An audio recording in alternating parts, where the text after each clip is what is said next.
Vastu Shastra tips brought to you in association with Bridge County, the first mega gated community in Rajahmundry. In the ancient Indian science of architecture, the Vastu Purusha or Mandala is the metaphysical plan of a property. It is the symbolic representation of all the sociological and psychological changes that take place with the dweller. The Vastu Purusha Mandala is a cosmic man who is believed to be present in every plot of land and is a very important aspect of Vastu Shastra. This man is said to lie with his face and stomach touching the ground, with his head in the northeast and legs in the southwest. The mandala is the location plan for the proposed building, and it has been found that buildings constructed in accordance with the rules of Vastu Purusha Mandala have been conducive to the health of owners.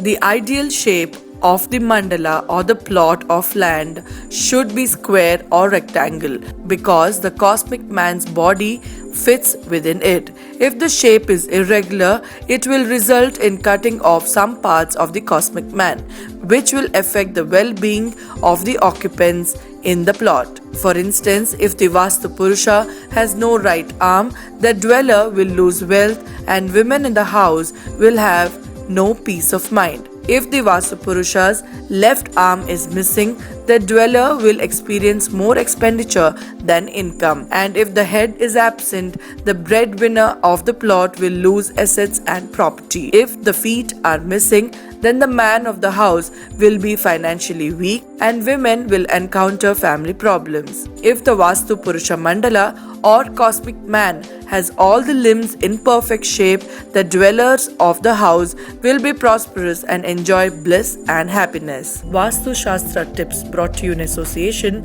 with Bridge County, the first mega gated community in Rajahmundry.